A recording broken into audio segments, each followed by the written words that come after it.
The director behind highly acclaimed films like There Will Be Blood and Phantom Thread is back with another huge release. Paul Thomas Anderson's One Battle After Another opens in theaters today, and our film critic Rad is here with everything we need to know about this one. Good morning, Rad. Good morning. Let's get into it, but before we do, you have been gushing about Paul Thomas Anderson for a long time on this show. It's a little bit of a bromance. In fact, check this out.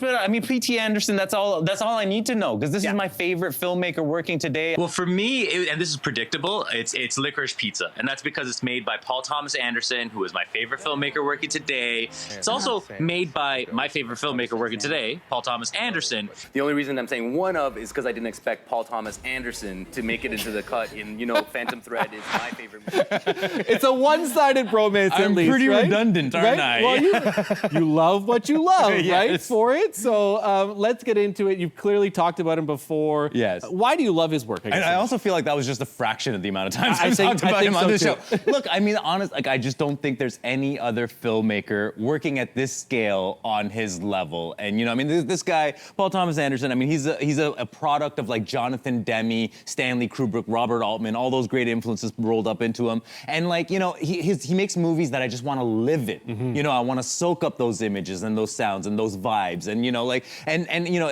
what's really interesting is this new movie, One Battle After Another, everyone's very surprised that he's made an action movie. But if you think about all of his melodramas and his tragic comedies, they move like action movies. They have that thrilling forward momentum. It's going. Yeah, and the kind of explosive emotions and stuff. So that's why it's not really surprising that he could run circles around the competition when he kind of enters the action genre foray. And so I'm very excited that people for who that genre appeals to are going to be now they're going to witness the mastery of Paul Thomas Anderson. Let's delve into it. Who it's for, and then we'll kind of get into it because I'm excited to chat about it. I mean, look, if you love movies like Heat and The Big Lebowski, I mean, imagine this movie is like the illegitimate child of both of those movies, okay? Because it's got the heavy artillery action, but it's also got that, goofy stoner comedy. So different. They're so different, too, for who this is for. It is a beautiful marriage of those two movies, really. Yeah. And look, this is a movie, it's also, by the way, a very, kind of potent, explosive political movie because it's, the action of this movie, it's set against, sweeping ICE-like raids and against, militant responses to, protesters and stuff.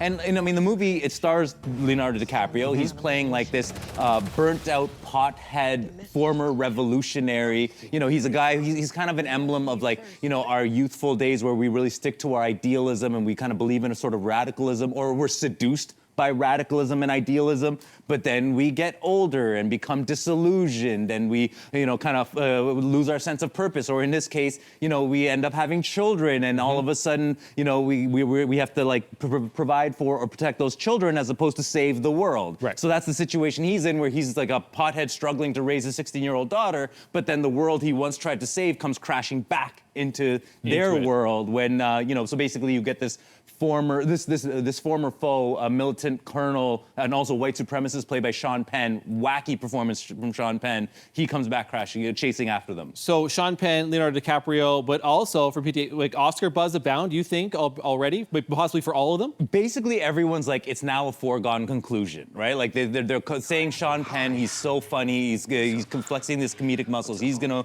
probably win an Oscar for supporting performance. DiCaprio, he's as great as he's ever been in a both dramatic and hilarious performance. But also, Paul Thomas Anderson, everyone's okay, it's a foregone conclusion that he's finally winning Best Picture and Best Director, because this will be his Departed moment, right? When Scorsese, right. Yeah, when Scorsese finally won for The Departed, he didn't win for one of his best movies. He won for one of his most entertaining and accessible movies. Right. One Battle After Another, this is if you ever found Paul Thomas Anderson challenging, this is the movie that makes his brilliance and his themes and his mastery and his ideas very accessible, entertaining, and thrilling, and propulsive, and relevant. I think you've sold it. And if you haven't sold it, well, I'm not sure what you're doing. So go out and see it this weekend. Rad, thanks so much for being here. Appreciate it. Thanks for having me.